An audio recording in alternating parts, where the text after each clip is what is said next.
Hello बच्चों, कैसे हैं आप लोग। तो मैं आशा करता हूँ आप लोग बहुत ही अच्छे होंगे।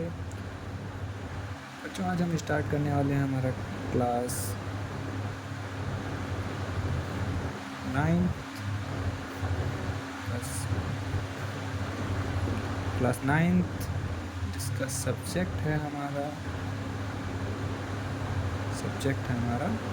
मैथ। ओके बच्चों,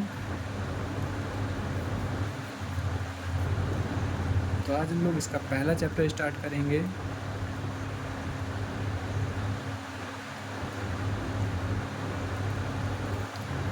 जिसका नाम क्या है बताइए आप लोग।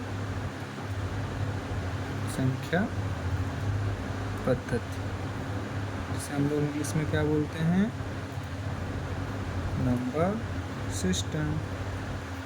ओके बच्चों, तो एक बार फिर से आज हम लोग किस क्लास के बारे में पढ़ने वाले हैं। क्लास 9th में सब्जेक्ट हमारा क्या है, मैथ। और मैथ का कौन सा चैप्टर, फर्स्ट चैप्टर, जिसका नाम क्या है, संख्या पद्धति या फिर नंबर सिस्टम। ओके बच्चों, चलिए स्टार्ट करते हैं। बेटा, नंबर सिस्टम जो हमारा संख्या पद्धति है, ठीक है, इसे हम लोग नंबर सिस्टम भी कहते हैं। इसे 5 पार्ट्स में डिवाइड किया गया। कितने पार्ट्स में? 5 पार्ट। अब वो पार्ट्स कौन कौन से हैं, चलो जल्दी जल्दी से बताएं। तो हमारा सबसे पहला जो इसका पार्ट है, जिसे हम लोग बोलते हैं, क्या कहते हैं,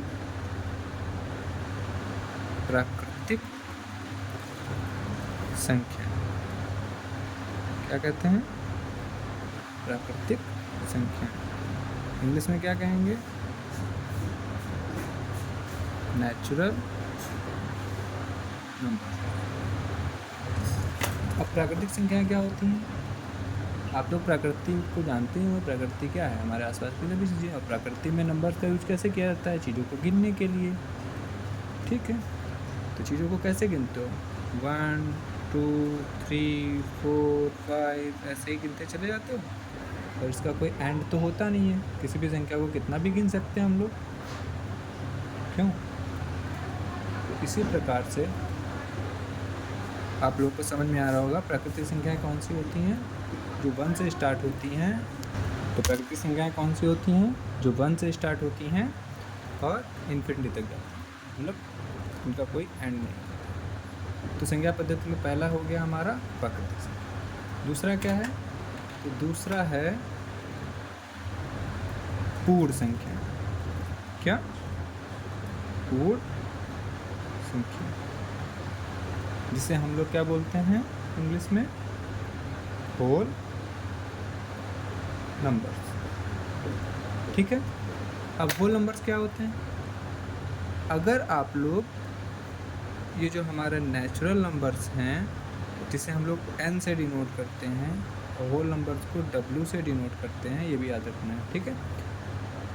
इसमें अगर हम 0 को मिला दें, ठीक है, मतलब कि एक बॉक्स है हमारे पास जिसमें कौन से नंबर्स हैं, नेचुरल नंबर्स। इसमें अगर हम लोग 0 को भी डाल दें तो वो नंबर्स क्या कहलाएंगे, होल नंबर्स या पूर्ण संख्या। ओके बच्चों, तो इसका मतलब पूर्ण संख्याएं कहाँ से स्टार्ट होती हैं, 0 से 1 2 3 और ऐसे ही आगे इन्फिनिटी तक। बात समझ में आ गई? चलिए आगे बढ़ते हैं। इसी तरीके से हम लोग बात करेंगे। अब नेक्स्ट हमारा आता है पूर्णांक। क्या आता है? पूर्णांक, जिसे हम लोग क्या बोलते हैं इंग्लिश में, इंटीजर्स, ठीक है। अब ये बेटा, इनको हम लोग 3 पार्ट्स में डिवाइड कर सकते हैं। वैसे मेनली 2 पार्ट्स ही होते हैं, बट हम लोग इसे 3 पार्ट्स में डिवाइड करते हैं। पहला होता है धनात्मक पूर्णांक, जिसे हम लोग क्या कह सकते हैं, पॉजिटिव इंटीजर, ठीक है। दूसरा 0,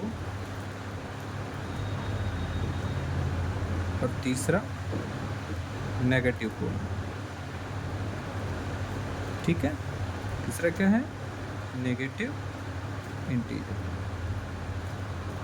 या फिर ऋणात्मक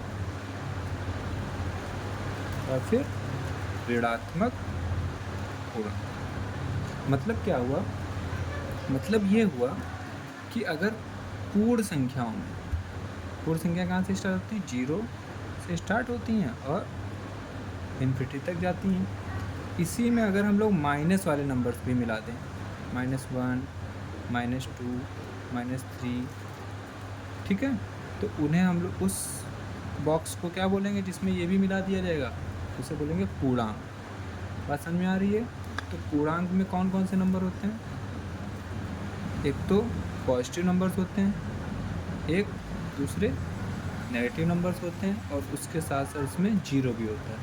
तो इस जिसमें ये सारे नंबर्स होंगे जिस बॉक्स में, उसे हम लोग बोलेंगे पूर्णांक। ओके, इतनी बात समझ में आ रही है? Okay, very good. ठीक है, तो अब आगे हम लोग बढ़ते हैं हमारे नेक्स्ट। तो बच्चों, अब हमारा नेक्स्ट पार्ट है कौन सा? Rational numbers.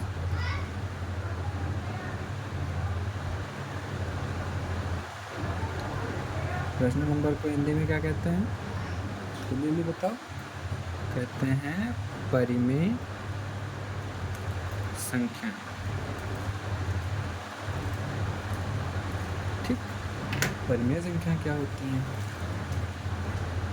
पहले भी आप लोग पढ़ चुके हैं कि वे संख्याएं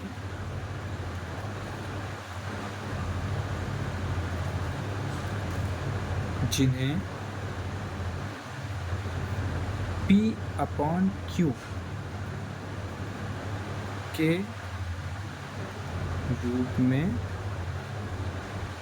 लिखा जा सकता है।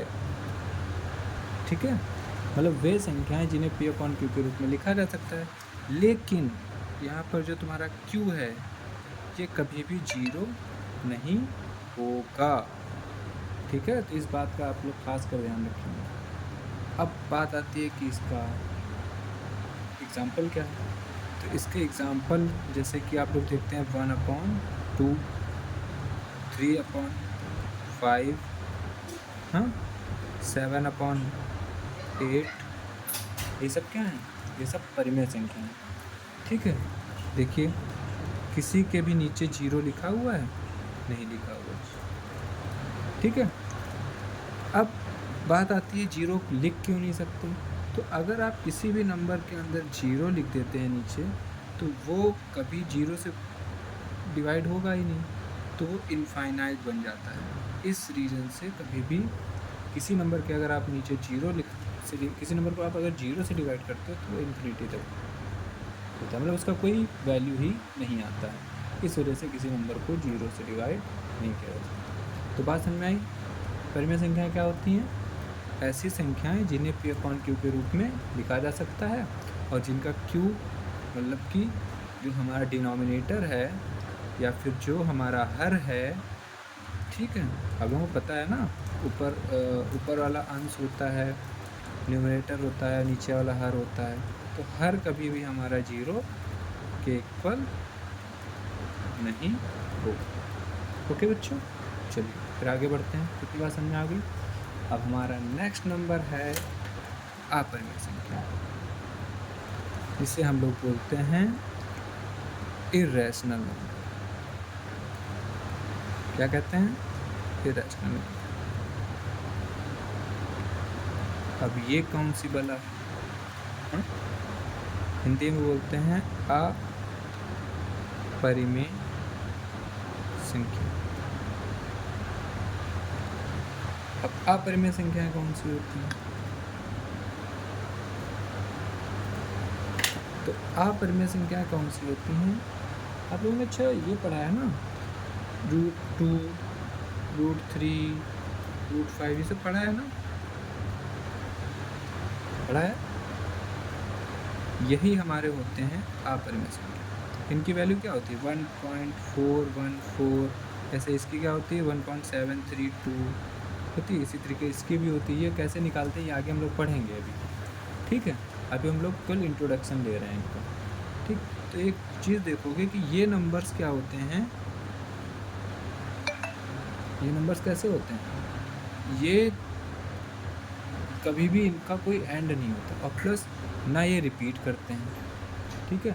हर बार एक नया नंबर इसमें ऐड हो, ये आगे आप लोग पढ़ोगे तब समझ में आ जाएगा। अभी आप इतना याद रखो कि अपरिमेय संख्याएं क्या होती हैं, जिन्हें P/Q के रूप में नहीं लिखा जा सकता, जिन्हें P/Q के रूप में नहीं लिखा जा सकता, उन्हें क्या कहते हैं, उन्हें अपरिमेय संख्या। ओके बच्चों, समझ में आ गई बात इतनी, ठीक है। अभी आप जब आगे अभी हम लोग जो एक्सरसाइज सॉल्व करेंगे तो वहाँ पर आप लोगों को बहुत अच्छे से समझ में आ जाएगा कि अपरिमेय संख्याएं कौन सी होती हैं। ओके, चलिए आगे बढ़ें। और हमारा लास्ट पॉइंट है वास्तविक संख्याएं।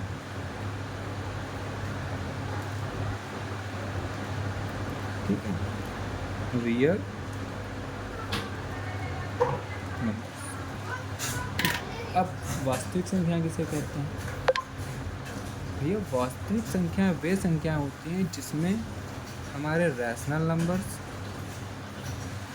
और प्लस इरैशनल नंबर ये दोनों आ जाए, मतलब परिमेय और अपरिमेय, ये सभी दोनों आ जाएं उस बॉक्स को हम लोग क्या कह देते हैं, इस बॉक्स का क्या नाम रख देंगे, इसे बोलेंगे वास्तविक संख्या।